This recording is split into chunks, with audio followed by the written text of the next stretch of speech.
Nabongo Teachers Training College takes pride in being an academic giant in Western Kenya with some of the best infrastructure, imparting knowledge to the best brains in the country and the region. Yeah, my name is Dorothy Saya, and I'm the director of Nabongo Teachers Training College and schools. We have the primary school, the secondary school, and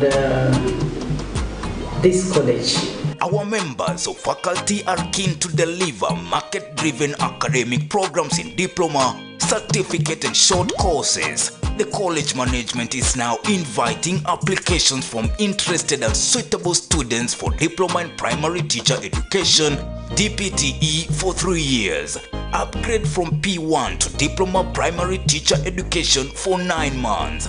DTE, diploma teacher education secondary option. Similarly, we are now admitting secondary school students from Form 1 to Form 3 entries. Our secondary school boasts of an equipped science lab, elaborate computer lab, and transportation buses. Our fees is quite affordable. We admit all government and private sponsored students under Kenya Universities and Colleges Placement Service. Welcome to Nabongo Teachers Training College. Admissions are now going on. Nabongo Teachers Training College is situated in Bungoma County. For secondary school admission, call now 0704 366 140, 0704 366 140. For Nabongo Training Teachers College admission, call us now 0711 574 423, 0711 574 423. Nabongo Teachers Training College, Bungoma.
A beautiful time if you're joining me right now. It's time for Maisha Prime News, and I am Bushabe Jr.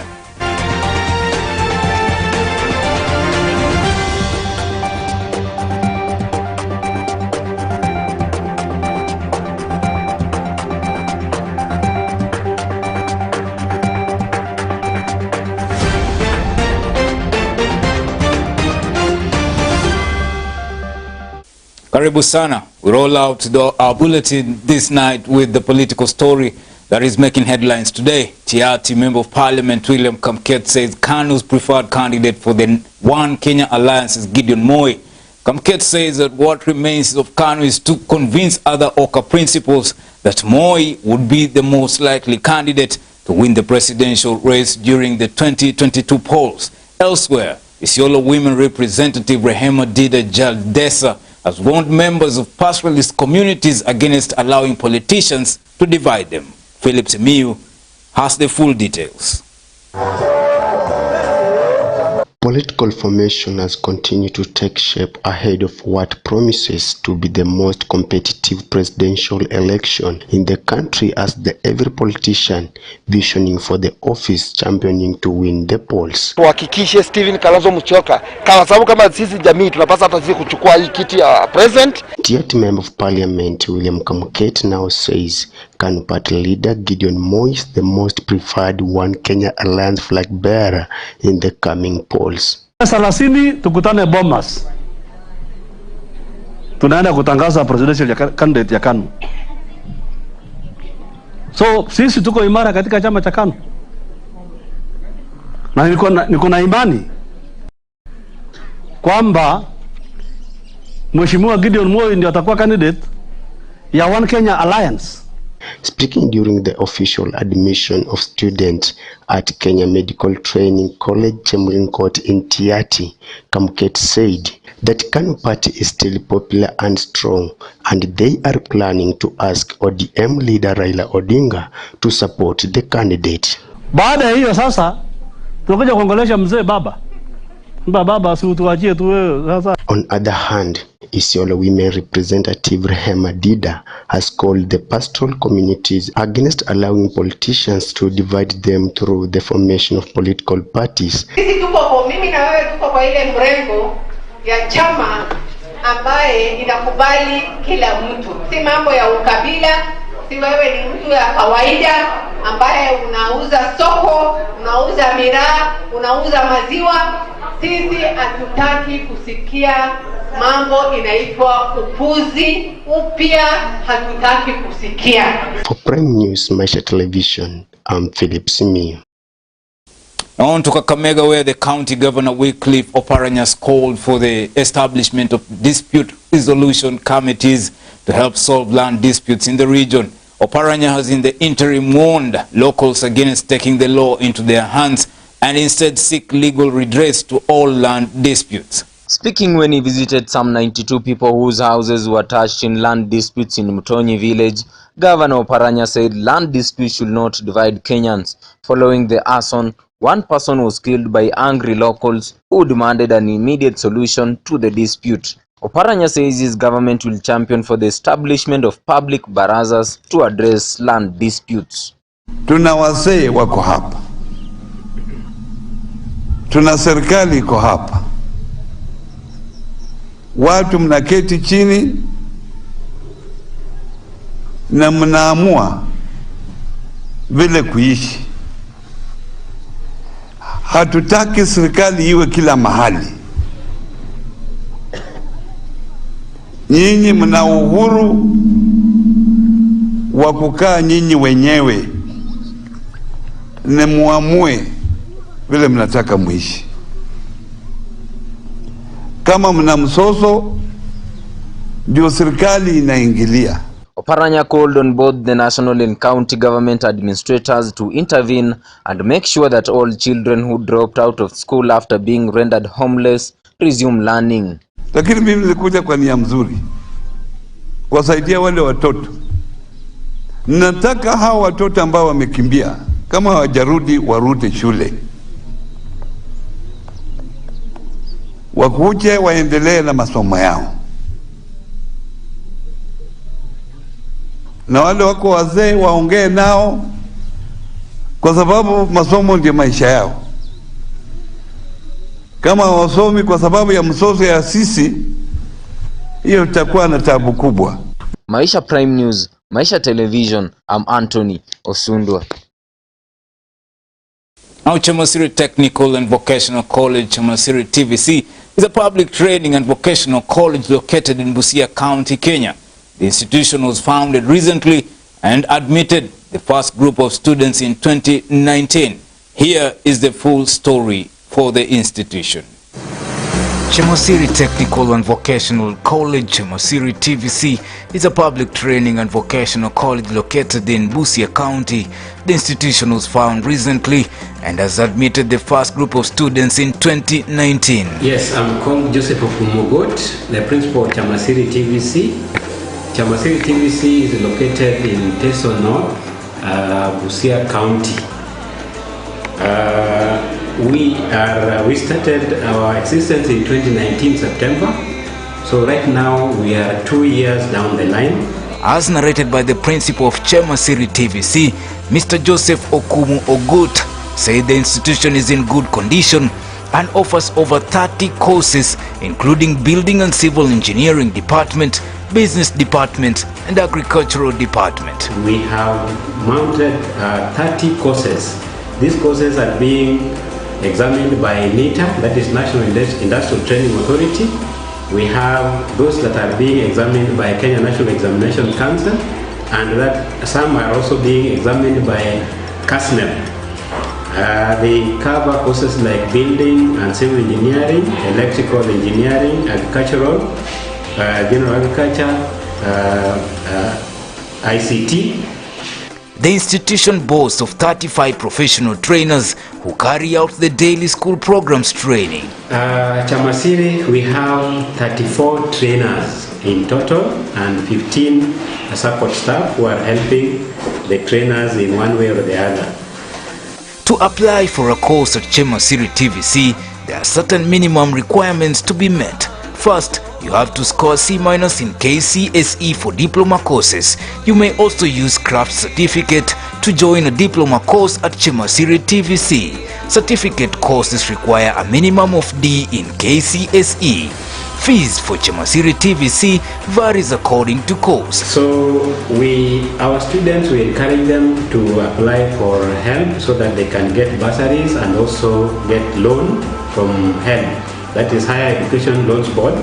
For instance, a diploma course requires a fee of 56,420 shillings, part of which the Kenyan government pays 30,480. The government is also giving them 30,000 in form of capitation in a year. So it means that a student is supposed to pay 56,420.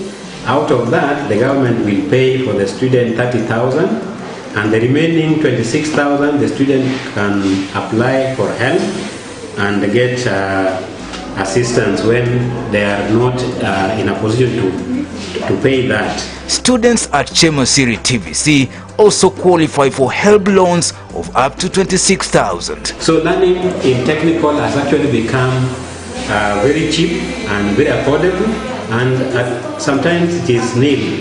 The student will pay nothing because the government will pay 30,000 and HELB will also give the student the remaining amount and even give them out of pocket.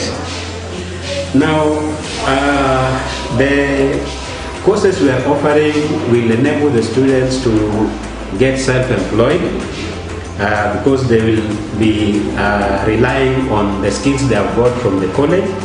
So here we emphasize on training so that the student can get skill. If you go outside there, you will find the buildings that is coming up that we have used our students in constructing those kind of buildings. And also agriculture down there is also doing quite well in farm. Mwanafunzi akifanya welding and fabrication hana sababu ya kukaa ama kungojea. Anaweza enda kwa workshop yote karibu na anapata kazi.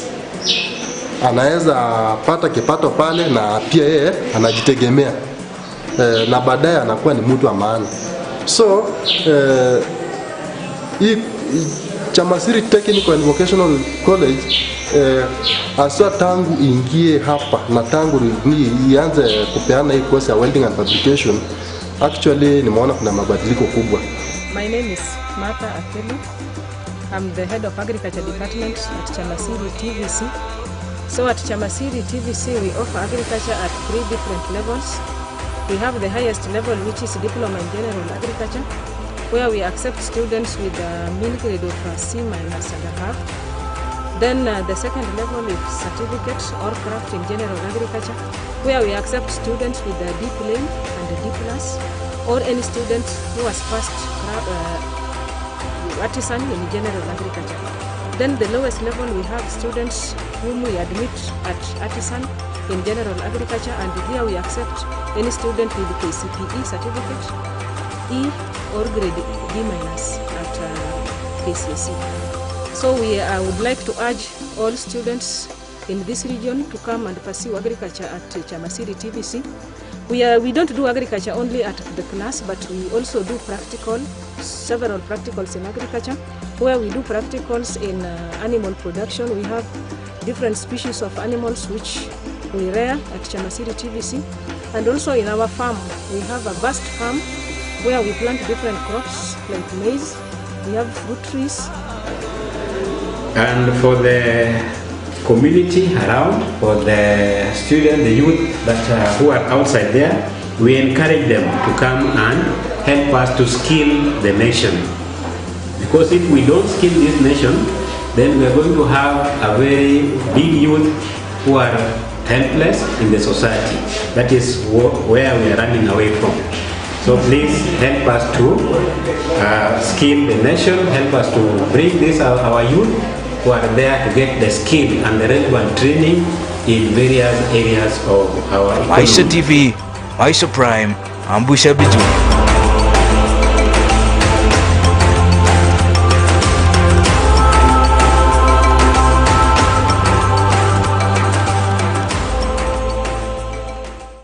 Following the historic hike in the fuel prices, the National Assembly Speaker Justin Muturi has directed the committee to table its report within 14 days in view of the urgency of the matter and in consideration of the effects it has on the populace. Further, he directed the Finance Committee to attach a draft bill to the report for any approval for publication, proposing legislative intervention by the National Assembly as sought by the petitioners. Amoga Shane with that report. A petition was brought before the National Assembly to look into the recent fuel price hike that has sent the nation into fury. During a session on Tuesday, September 21st, Speaker Justin Muturi stated that the matter was urgent and directed the Finance Committee to submit a report in 14 days. How I wish, Mr. Speaker, it was to be 7 days, not even 14. Because the 14, it would have even come to a whole month, then IBRA will again announce that an increase or decrease. MPs questioned why the government was silent over the matter as Kenyans struggle to get their lives back together following the financial effects of the pandemic. The boys who are doing boda, Mr. Speaker, all of them today, they have the boda boys in Kawangware, they have nowhere to run to. My boys, they are not hustlers. My people in my constituency, they are not hustlers. They are only hard-working. They are hard-working Kenyans, Mr. Speaker. Senator Mutula Kilonzo Jr. also added that the government cares very little about Kenyans. Now, you're sitting there on behalf of the Speaker, because this is the committee of the whole. And Mr. Chairman, you cannot reduce us to a talking shop. We can't just appear as if we are making noise for the sake of it.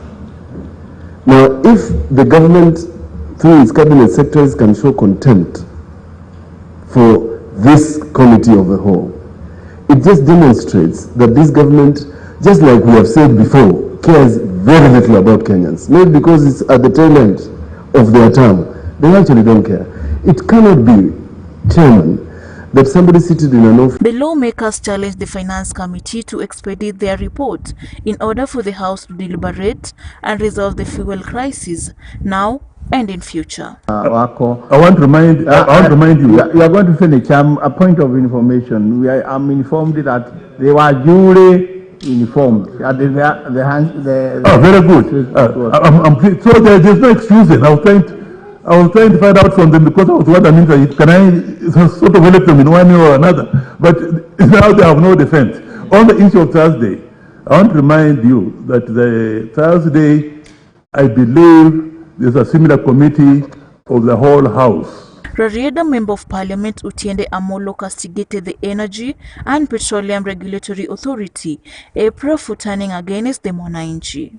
Kikuyu Member of Parliament Ichungwa also challenged lawmakers to amend Article 115, Sub-Article 4, that gives the President veto powers to legislate, noting that the situation Kenya is in today was brought by a directive by the head of state. The infamous 8 and 16%, Honorable Speaker. It is on record, Honorable Speaker, and on Hansard, that this House actually voted to defeat the proposal by government to put VAT on fuel. But Honorable Speaker, through veto powers, that the President enjoys under Article 115 sub Article 4, Honorable Speaker, that was defeated because we could not raise the 2/3 majority, Honorable Speaker. And maybe we must begin to ask ourselves whether it is not time to amend that particular article of the Constitution to at least matters that touch on the people that we represent, Honorable Speaker, that the President cannot legislate. And if we are to defeat his memorandums, a simple majority should suffice, Honorable Speaker. On his part, Narok Senator Ledama Olekina proposed that the Parliament initiate a censure motion to impeach Energy CS Keter for not showing up, yet they were summoned. Cabinet Secretary shall attend before a committee of the National Assembly or the Senate when required by the committee and answer the questions concerning a matter for which the Cabinet Secretary is responsible. Now, the Constitution is clear that Cabinet Secretary has violated that Constitution. So the only thing we need to do in this House for us to be able to support the Kenyan citizens is to initiate censure motions to remove those two Cabinet Secretaries, if we can. For Maisha Prime News, I'm Amogashane. Now let's get the full feature story segment by Anthony Osundwa.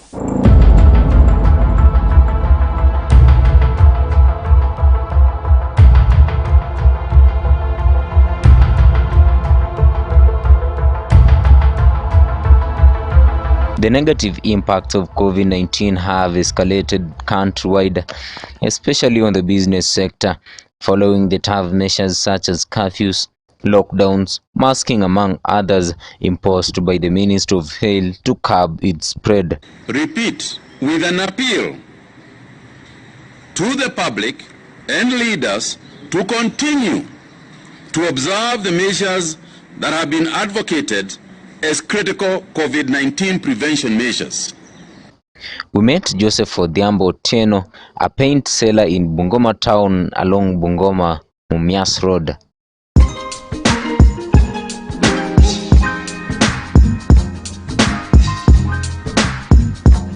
Mimi kwa majina ni Joseph Odhiambo Otieno. Mimi ni mfanyabiashara hapa Bungoma. Mimi ni mfanyabiashara, nafanya biashara ya kuuza rangi. Kile ambacho ilinipeleka nianze biashara ya rangi ni kwa ajili si kuwa na pali inaweza pata mapato.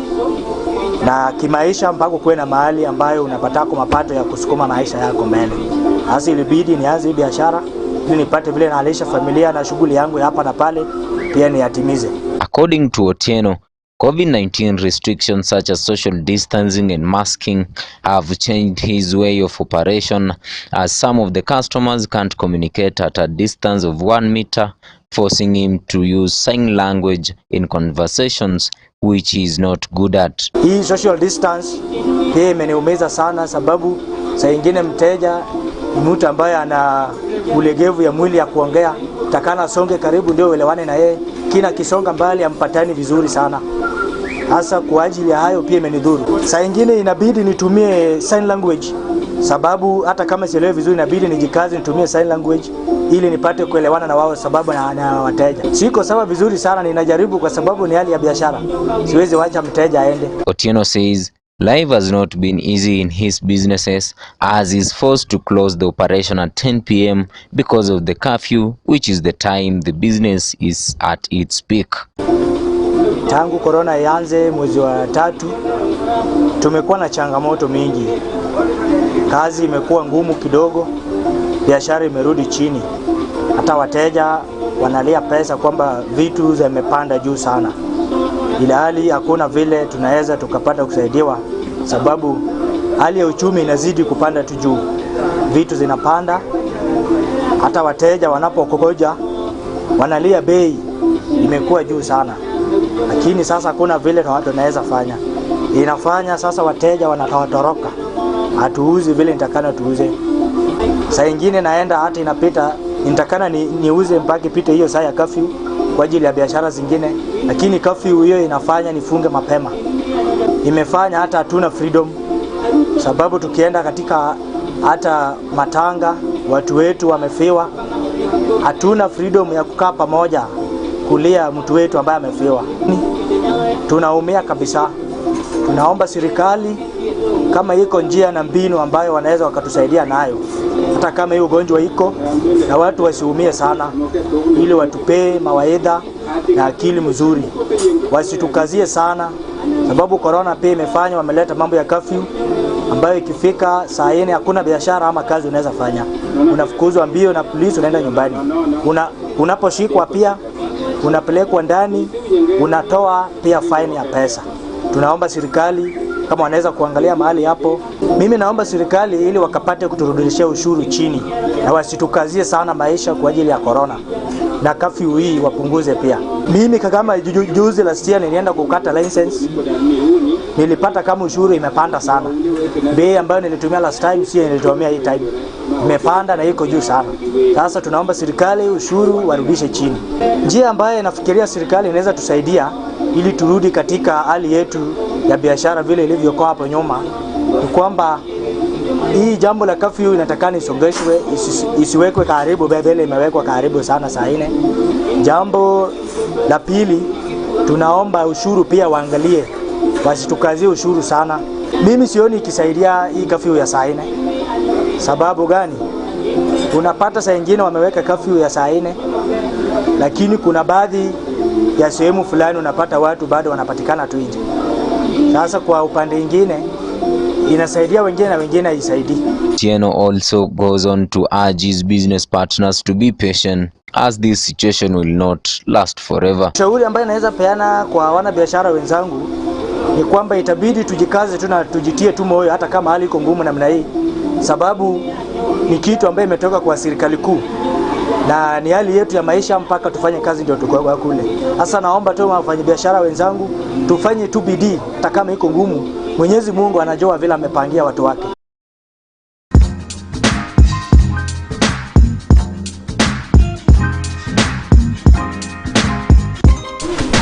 As many business personnel in the western region struggle with the ups and downs caused by the restrictions given to curb the spread of the COVID-19 pandemic, business personnel in the western region are now urging the national government to lift some of the restrictions such as curfews and social distancing to at least give them a peaceful environment, a peaceful way of life with their businesses.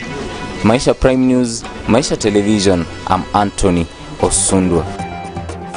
And folks, that's what we had for Maisha Prime News. My name is Bushabi Jr. Enjoy the rest of your viewing.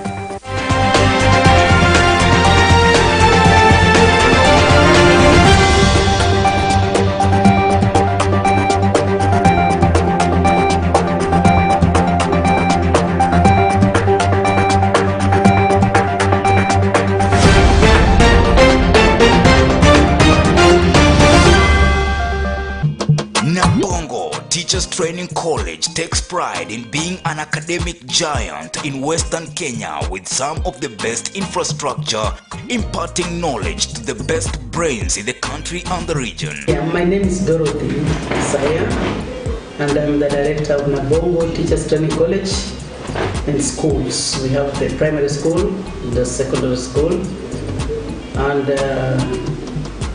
this college. Our members of faculty are keen to deliver market-driven academic programs in diploma, certificate and short courses. The college management is now inviting applications from interested and suitable students for diploma in primary teacher education, DPTE, for 3 years. Upgrade from P1 to diploma primary teacher education for 9 months. DTE, diploma teacher education secondary option. Similarly, we are now admitting secondary school students from Form 1 to Form 3 entries. Our secondary school boasts of an equipped science lab, elaborate computer lab, and transportation buses. Our fees is quite affordable. We admit all government and private sponsored students under Kenya Universities and Colleges Placement Service. Welcome to Nabongo Teachers Training College. Admissions are now going on. Nabongo Teachers Training College is situated in Bungoma County. For secondary school admission, call now 0704 366 140, 0704 366 140. for Nabongo Training Teachers College admission. Call us now 0711 574 423 0711 574 423 Nabongo Teachers Training College. Bungo.